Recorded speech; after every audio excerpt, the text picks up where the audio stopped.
برادران ملت اسلامی، السلام علیکم ورحمۃ اللہ وبرکاتہ۔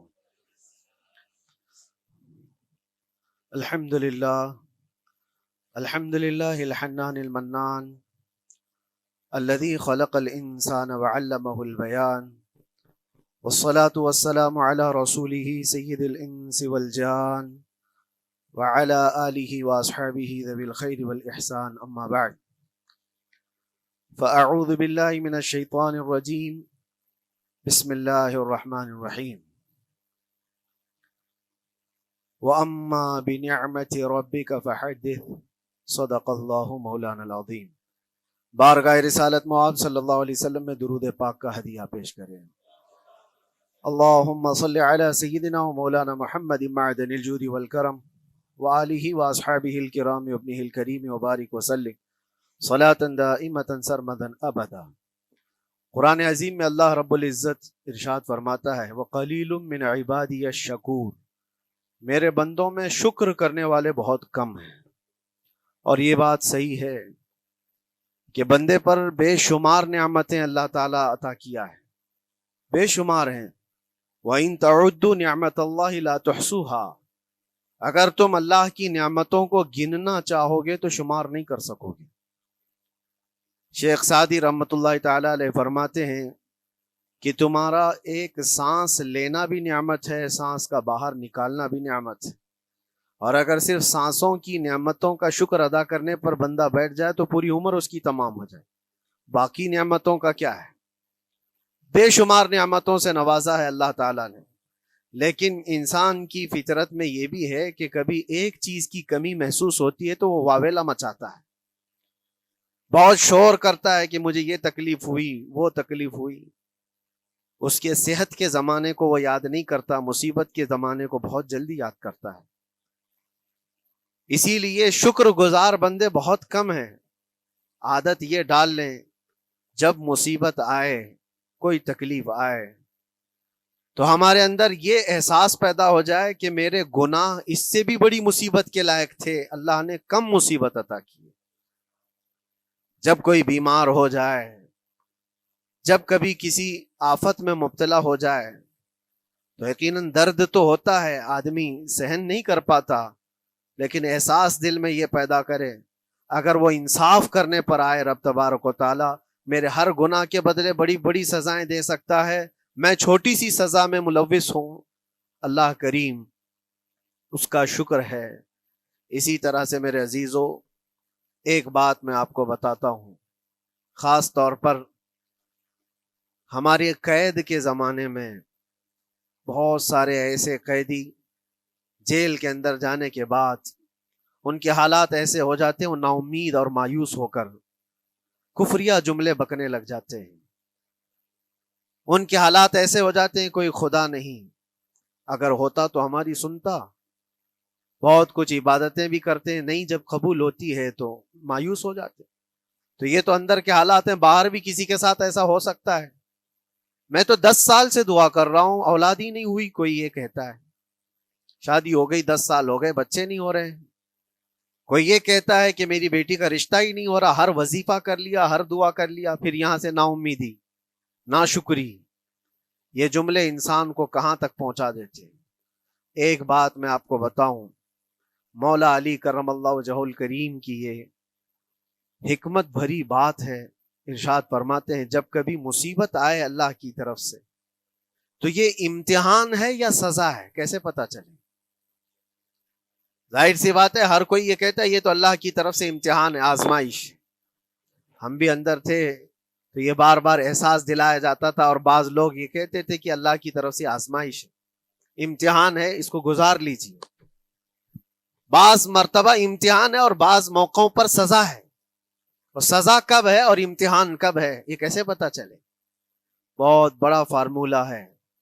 مولا علی کرم اللہ وجہ الکریم فرماتے ہیں جب کبھی تم پر کوئی مصیبت آئے تو یہ دیکھ لینا ان مصیبتوں کے دن میں تم اگر اللہ سے زیادہ قریب ہو گئے ہو، دعا زیادہ کرنے لگ گئے ہو، وظیفے زیادہ کرنے لگ گئے ہو، تو اس کا مطلب ہے کہ اللہ تعالیٰ تم کو امتحان میں رکھا ہے۔ اور اگر مصیبتوں کے آنے کے بعد بندہ دور ہو جاتا ہے اللہ سے، پھر وہ بپھر جاتا ہے، گناہ زیادہ کرنے لگتا ہے، تو سمجھ لو یہ سزا میں ملوث ہے۔ اب سب کی زندگی میں یہ مصیبتیں جب آتی ہیں تو خود اپنے آپ کو ریئلائز کرے، احساس کر کے دیکھے کہ مصیبت آئی ہے تو میرے ہاتھ میں تسبیح آ گئی یا پھر گالی گلوچ، مصیبت یا آفت آئی ہے میرے گھر پر تو میں عبادت اور نماز کی طرف زیادہ جا رہا ہوں یا پھر عیش و عشرت کی طرف زیادہ جا رہا ہوں، تو تمہیں خود پتا چل جائے گا کہ تم اللہ کی طرف سے امتحان میں ہو یا پھر سزا میں ہو۔ میرے عزیزوں، بہت مقامات ایسے ہیں جہاں پر بظاہر مصیبت کی حکمت ہمیں نہیں معلوم ہوتی کہ کیوں آئی یہ مصیبت، کیوں دی گئی ہے ہمیں ایسی تکلیف۔ اسی کا نام تقدیر ہے کہ اللہ تعالیٰ کے لکھے ہوئے پر راضی رہنا یہ مومن کی شان ہے۔ مومن کو ہمہ وقت اللہ تبارک و تعالیٰ کی طرف سے لکھی ہوئی اس تقدیر پر راضی رہنا ہے۔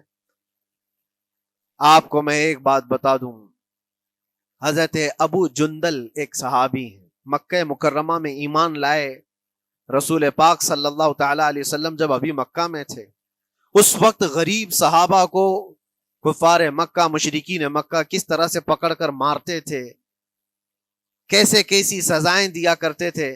اسی اسنا میں اللہ کے نبی صلی اللہ علیہ وسلم ہجرت کر کے مدینہ تشریف لے گئے، لیکن جو ابو جندل تھے یہ قید میں تھے، قید میں تھے، ان کا باپ خود ان کو قید میں رکھا ہوا تھا، اور ایسی قید کہ زنجیریں بندھی ہوئی رہتی تھی، مسلسل کئی سال گزر گئے۔ حضور پاک صلی اللہ تعالیٰ علیہ وسلم کی ہجرت کے 6 سال گزر جانے کے بعد 7واں سال تھا جب آپ کو بتاؤں حدیبیہ کا وہ منظر پیش آیا جس کو صلح حدیبیہ کہا جاتا ہے۔ تقریباً 1400 صحابہ کے ساتھ رسول کریم صلی اللہ تعالیٰ علیہ وسلم عمرہ کرنے کے لیے آئے، لیکن اس وقت مکہ کے کفار و مشرکین مکہ سے تقریباً 35 کلومیٹر باہر دور آپ کا راستہ روک لیا، کہا ہم آپ کو عمرہ کرنے نہیں دیں گے، آپ کے اصحاب کو، آپ کے صحابہ کو ہم مکہ میں انٹر ہونے نہیں دیں گے۔ جنگ جیسی نوبت آ گئی تھی، لیکن حضور پاک صلی اللہ تعالیٰ علیہ وسلم اور صحابہ احرام پہن کر کے عمرہ کرنے کے لیے آئے، تو پھر درمیانی راستہ یہ اختیار کیا گیا۔ حضور پاک صلی اللہ علیہ وسلم نے فرمایا کہ ہم صلح کر لیتے ہیں، کچھ ایگریمنٹ ہو جائے ہمارے اور تمہارے درمیان، جنگ نہیں کریں گے، آج سے جنگ بندی ہو جائے۔ تو کفار مکہ اس بات پر راضی ہوئے، اور اس کے بعد صلح، جس کو کہتے ہیں صلح حدیبیہ، یہ بہت مشہور ہے، صلح حدیبیہ ہوئی، اس میں سارے پوائنٹس جو لکھے گئے تھے ایگریمنٹ کے اندر وہ سب مکہ والوں کی حمایت میں زیادہ تھے، دبا کر کے انہوں نے صلح کی تھی اس طرح سے ان کے الزام کے مطابق، یعنی اگر کوئی مکہ سے بھاگ کر مدینے جائے تو انہوں نے ایگریمنٹ میں لکھایا تھا کہ آپ کو وہ شخص ہمیں واپس کرنا پڑے گا، اور اگر مدینے سے کوئی بھاگ کر ہمارے پاس آئے تو ہم اس کو اپنے پاس رکھیں گے، ہم باہر واپس نہیں بھیجیں گے۔ تمہارا کوئی آدمی ہمارے پاس آ گیا بھاگ کر کے، یا ہمارا ہی وہاں رہنے والا کوئی آدمی آ گیا آپ کی امان سے نکل کر کے، تو ہم اس کو اپنے پاس رکھیں گے۔ ایسی بہت ساری شرطیں تھیں، میں کیوں کہہ رہا ہوں یہ بات سن لیجیے۔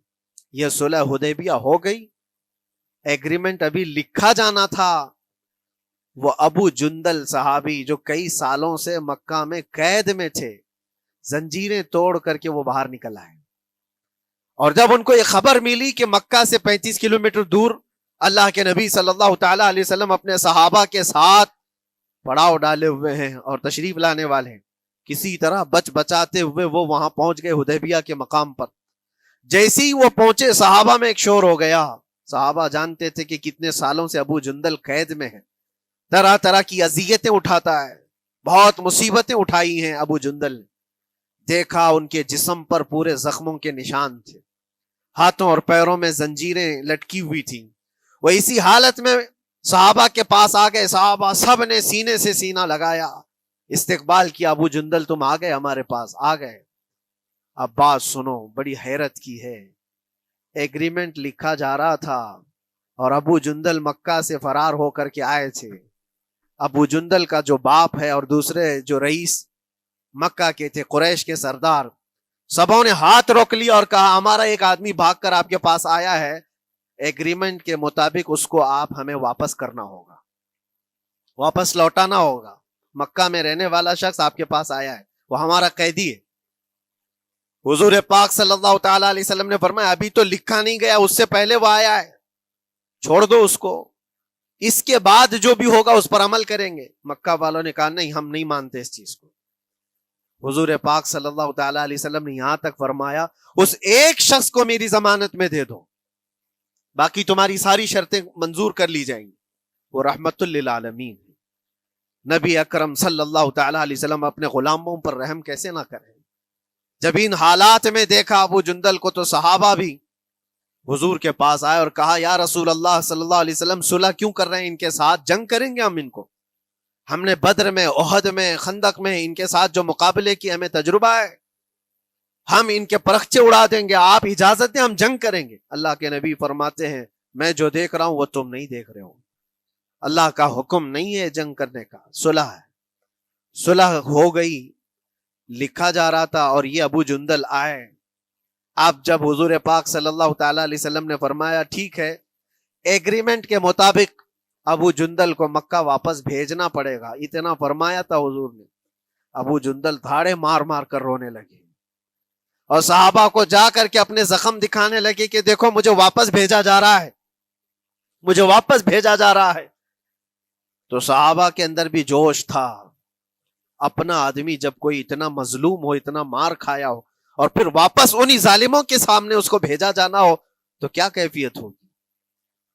تو وہ ابو جندل سارے صحابہ کے بیچ میں چھپ چھپاتے ہوئے رو رہے تھے۔ اللہ کے نبی صلی اللہ علیہ وسلم تشریف لائے اور فرمایا ابو جندل میں کہہ رہا ہوں واپس چلے جاؤ، واپس جاؤ، مکہ جاؤ۔ تو انہوں نے کہا یا رسول اللہ صلی اللہ علیہ وسلم ان زخموں کے ساتھ واپس جاؤ؟ اللہ کے نبی صلی اللہ علیہ وسلم نے فرمایا ہاں ابو جندل، اللہ کی مرضی یہی ہے، اور اللہ کا نبی وہی کہتا ہے جو اللہ کی مرضی ہوتی ہے۔ یہ میں کہہ رہا ہوں بظاہر تکلیفوں کی حکمت ہمیں معلوم نہیں ہوتی، لیکن ہمیں عمل کرنا چاہیے۔ نبی پاک صلی اللہ تعالی علیہ وسلم کا جب حکم ہوا، ابو جندل انہی زنجیروں کے ساتھ ان کے باپ کے حوالے کر دیے گئے، وہ گھسیٹتے ہوئے لے جا رہا تھا، گھسیٹتے ہوئے واپس انہی قیدیوں کی طرح لے جا رہا تھا۔ سب کی آنکھوں میں آنسو تھے، لیکن حکمت الہی کیا ہے یہ کون جانتا ہے؟ بظاہر اللہ تبارک و تعالیٰ کی طرف سے یہ دی ہوئی آزمائشیں، یہ تکلیفیں، اس کی حکمت وہ بہتر جانتا ہے۔ جب ابو جندل کو واپس کیا گیا، ایک سوال اٹھتا ہے میرے عزیزو، یہ میں قید کی حالت میں رہ کر کے ایک شخص نے مجھ سے سوال کیا تھا، آپ تو اللہ کے نبی صلی اللہ تعالی علیہ وسلم کی ناموس کی بات کرتے ہو، حضور کی محبت کی بات کرتے ہو، ان کے عشق کی بات کرتے ہو، اور یہ بھی کہتے ہو کہ نبی پاک صلی اللہ تعالی علیہ وسلم دستگیری کرتے ہیں، اپنے غلاموں کی مدد کرتے ہیں، تو اتنے دنوں سے کیا آپ نے حضور کو نہیں پکارا؟ کیا رسول پاک صلی اللہ تعالی علیہ وسلم سے محبت اور عشق کی بات کے بعد آپ نے بھیک نہیں مانگی؟ اس وقت یہ واقعہ یاد آیا، میں تو ابو جندل کے پاؤں کے ناخن کی مٹی کے برابر بھی نہیں۔ وہ صحابی رسول تقریباً ان کے متعلق کہا گیا ہے 6 سے 8 سال تک وہ ان کی قید میں رہے، تو کیا رسول پاک صلی اللہ علیہ وسلم کو خبر نہیں تھی؟ خبر تھی، لیکن ہوتا ایسا ہے کہ جو جتنی محبت کرتا ہے اتنے ہی امتحانوں سے گزارا بھی جاتا ہے، اس کو امتحان دینے پڑتے ہیں۔ اسی لیے بار بار میں یہ بات کہتا ہوں، حضور پاک صلی اللہ تعالی علیہ وسلم کی ناموس کی بات کرنا، عظمت رسالت کی بات کرنا، یہ حلوے پراٹھے کھانے کا نام نہیں ہے، یہ شہادت گہے الفت میں ہے قدم رکھنا۔ لوگ آسان سمجھتے ہیں مسلمان ہونا، حضور پاک صلی اللہ تعالی علیہ وسلم کی شریعت طاہرہ کو بچانے کے لیے ہی تو، حضور کی ناموس کی حفاظت کے لیے ہی تو مولا امام حسین نے اپنی گردن دے دی، اپنے بچوں کی قربانی دے دی، اپنا عیش آرام سب تیاگ دیا۔ یہ ساری قربانیوں کے بعد ہی اس امتحان سے بندہ نکلتا ہے۔ وہ امام احمد بن حنبل جن کے سینے میں 5 لاکھ حدیثیں محفوظ تھیں، رسول پاک صلی اللہ علیہ وسلم کی 5 لاکھ حدیثوں کے حافظ، لیکن بغداد کے ظالم حکمرانوں نے ان کو ننگی پیٹھ پر کوڑے مارے ہیں، پہلی مرتبہ 100 کوڑے، دوسری مرتبہ پھر 100 کوڑے، تیسری مرتبہ پھر 100 کوڑے، اتنے میں تو آدمی مر جاتا ہے۔ امام احمد بن حنبل کی پیٹھ جھک گئی تھی۔ میرے عزیزو، یہی ہے جس کو ہم کہہ رہے ہیں شہادت گہے الفت میں ہے قدم رکھنا۔ اگر تم سچا ایمان رکھتے ہو تو پھر آزمائش بھی ہوگی، اللہ کریم قرآن میں فرماتا ہے وَلَيَعْلَمَنَّ اللَّهُ الَّذِينَ صَدَقُوا وَلَيَعْلَمَنَّ الْكَاذِبِينَ، اللہ تبارک و تعالیٰ ضرور آزمائے گا سچا کون ہے اور جھوٹا کون ہے۔ مصیبتیں آئیں گی، آندھیاں آئیں گی، لیکن جمے رہو، ڈٹے رہو، اللہ رب العزت سے کبھی بھی اپنا رشتہ نہ توڑو، اور جو تمہارے اندر ایمان ہے، توکل اور یقین ہے، ذرا برابر بھی فرق آنے نہ پائے۔ آج نہیں قبول ہوئی کل ہوگی، کل نہیں قبول ہوئی پرسوں ہوگی، کبھی نہ کبھی تو دعا قبول ہوگی۔ دنیا داروں کے دروازے کھٹکھٹاتے ہیں تو ایک نہ ایک دن دروازہ کھلتا ہے، وہ ارحم الراحمین ہے، وہ ارحم الراحمین ہے، دروازے کھولتا ہے، لیکن وہ بہتر جانتا ہے کس وقت دروازہ کھلنا چاہیے۔ ہم اپنی مرضی کے مطابق رب کو نہیں چلا سکتے، مولا تعالیٰ جیسا چاہے ہمیں ویسا چلنا چاہیے۔ ایک بات اور میں بتا دوں سید، یہ تو دوسرے لوگوں کی بات ہے جس میں ہمارے قصور ہیں، ہمارے جرم ہیں، ہمارے گناہ ہیں، جس کی وجہ سے مصیبتیں آئیں گی، لیکن اللہ کے نبی کا کوئی گناہ نہیں ہوتا۔ جو نبی ہوتے ہیں وہ معصوم ہوتے ہیں۔ سیدنا یوسف علیہ الصلوۃ والتسلیم اللہ کے نبی، اللہ کے نبی ابراہیم علیہ السلام کے بیٹے اسحاق علیہ السلام، اسحاق علیہ السلام کے بیٹے یعقوب علیہ السلام، یعقوب علیہ السلام کے بیٹے یوسف علیہ السلام، جن کی نسل میں انبیاء کرام، جو پورا خاندان نبوت کا ہے، وہ یوسف علیہ السلام کن کن مقامات سے گزارے گئے۔ پہلے بھائیوں نے کنویں میں پھینک دیا، اور اس کے بعد اس زہریلے کنویں سے وہ نکالے گئے۔ جنگل میں کوئی نہیں تھا جب ان کے بھائیوں نے کنویں میں پھینکا تھا۔ اس وقت ایک قافلہ جا رہا تھا، انہوں نے ڈول ڈال کر کے نکال لیا اور پھر لے کر کے گئے۔ یہاں سے کنویں سے تو نکالے، لیکن آگے کی زندگی کیا ہے؟ مصر کے بازار میں لے جا کر قافلے والوں نے بیچ دیا۔ یوسف علیہ السلام پھر خریدے گئے، کس کے ہاں؟ عزیز مصر، بادشاہ مصر کے گھر میں، اور وہاں پر زلیخا آپ پر فدا ہوئی۔ پھر آپ پر الزام بھی لگایا گیا، اور اس الزام کی بنیاد پر آپ کو جیل بھیجا گیا۔ اللہ کے نبی کے دامن پر پیوند تو ہو سکتا ہے، دھبا نہیں ہوتا۔ کسی گناہ کا تصور بھی وہ نہیں کرتے، وہ معصوم ہوتے ہیں، لیکن بغیر کسی قصور کے، بغیر کسی جرم کے آپ کو جیل بھیجا گیا۔ یوسف علیہ الصلوۃ والتسلیم جیل جب گئے، وہ نبی ہو کر کے، اور اس کے بعد دن کٹتے رہے۔ دن کیسے؟ ہفتے، ہفتے کیا مہینے، مہینے کیا سال۔ یوسف علیہ الصلوۃ والتسلیم کے 7 سال گزر گئے۔ جب کبھی کسی انوسینٹ کو، بے قصور آدمی کو تکلیف دی جاتی ہے تو اس کو احساس زیادہ ہوتا ہے، اور جرم کی وجہ سے جب کوئی تکلیف میں آتا ہے تو کمپرومائز کر لیتا ہے، میں ایسا غلطی کیا تھا، مجھے یہ جھیلنا پڑ رہا ہے۔ لیکن جس کا جرم ہی نہیں، نہ کردہ گناہ کی سزا جب دی جاتی ہے، بندہ بہت بکھر جاتا ہے، ٹوٹ جاتا ہے۔ لیکن وہ اللہ کے نبی تھے، توکل کیسا تھا، یقین کیسا تھا، صبر کے ساتھ نکالے۔ لیکن ایک بہت پیاری بات ہمیں ملتی ہے میرے عزیزوں، وہاں قیدی اور بھی تھے، اور یوسف علیہ السلام کو اللہ تعالیٰ نے ایک معجزہ عطا کیا تھا۔ وہ خوابوں کی تعبیر سچی سچی بتاتے تھے۔ خواب کی تعبیر ہوا کرتی ہے، جو بھی خواب دیکھتا ہے آدمی، اس میں اشارہ ہوتا ہے اللہ کی طرف سے۔ تو 2 قیدیوں نے خواب دیکھا تھا، یہ قرآن پاک کے سورہ یوسف میں پورا موجود ہے، 12ویں پارے میں۔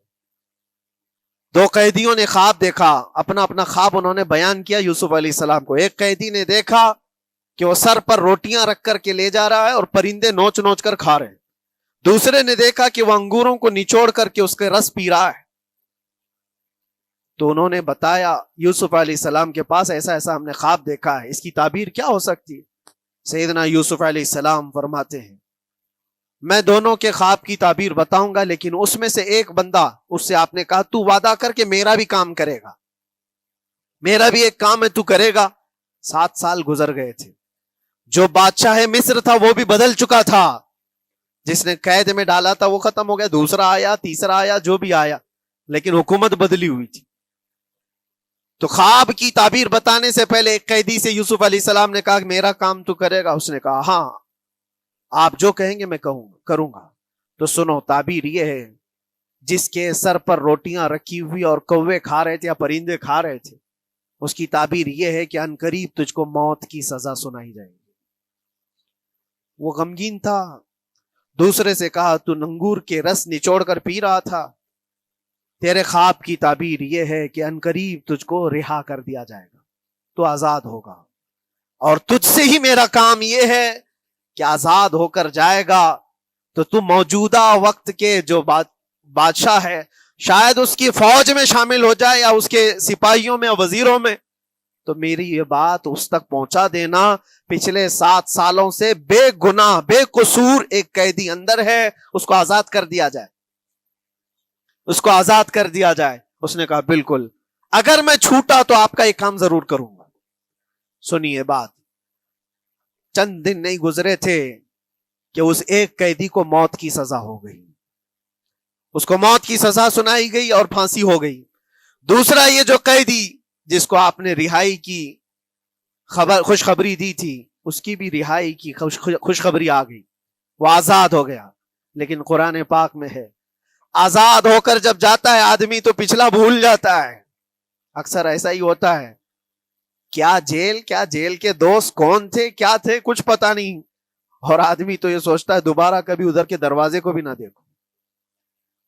آیا اور بھول گیا، یوسف علیہ السلام نے جو کام دیا تھا وہ بھول گیا، یہاں تک کہ قرآن میں اللہ فرماتا کئی سال گزر گئے، 1-2 دن نہیں، سالوں گزر گئے، اور وہ بادشاہ کی فوج میں شامل تھا یا بادشاہ کے مصاحبین میں شامل تھا، قریبی لوگوں میں۔ ایک زمانے کے بعد مدت ہوئی، اور اس وقت سوچیے آپ کتنا وقت حضرت یوسف علیہ السلام نے کاٹا ہوگا۔ ایک دن آپ بے اختیار رو پڑے اللہ کی بارگاہ میں۔ یہ میں آپ کو بتا رہا ہوں، کبھی کبھار انسانی فطرت کا تقاضا ہے، اللہ تبارک و تعالیٰ کی بارگاہ میں رو پڑے اور کہا اے رب العالمین، اے ارحم الراحمین، یہ دن کب ختم ہوں گے؟ یہ جس طرح سے مجھے جیل کی سلاخوں کے پیچھے بند کیا گیا ہے، ان مصیبتوں سے کب آزادی ہوگی میرے مولا یا ارحم الراحمین؟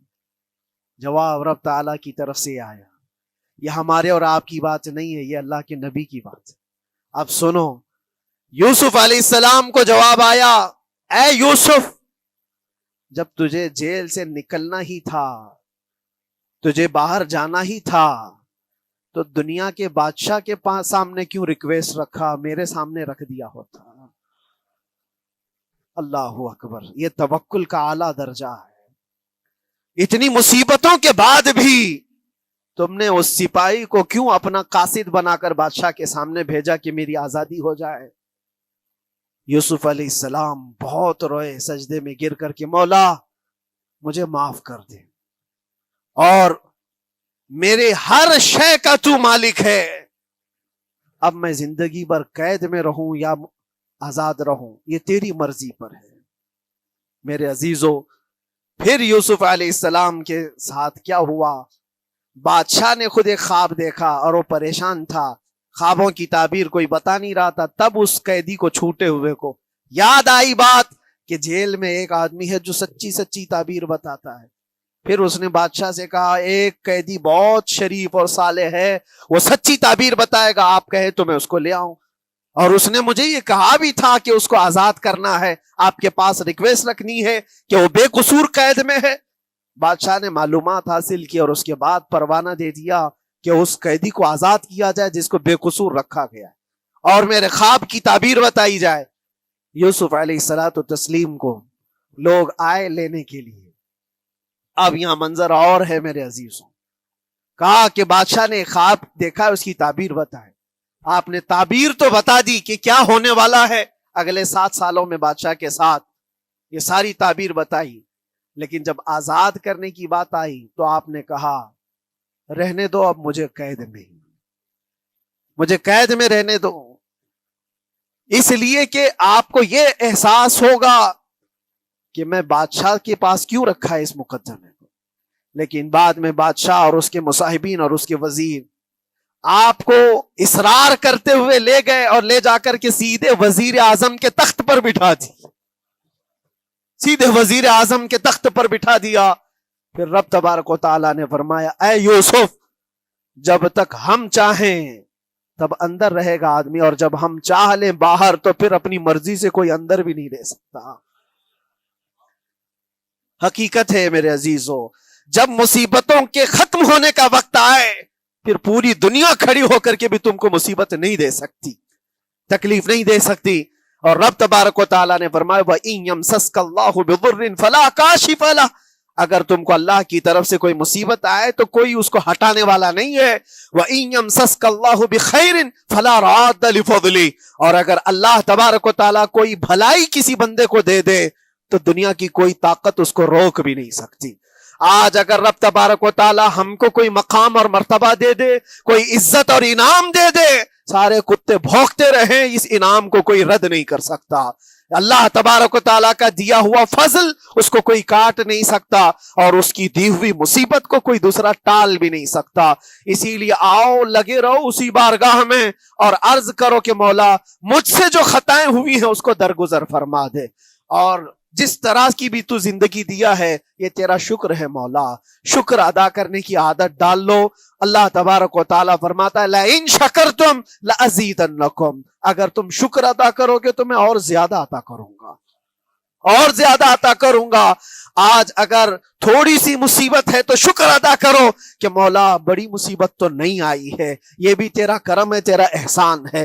مصیبت زدہ لوگوں کو دیکھتا ہوں تو پھر میں یہ کہتا ہوں ہاتھ بھی سلامت ہے، پیر بھی سلامت ہے، آنکھ بھی سلامت ہے، زبان بھی سلامت ہے، دماغ بھی چل رہا ہے. کیا یہ شکر کرنے کا موقع نہیں ہے؟ یہ شکر کرنے کا مقام نہیں ہے؟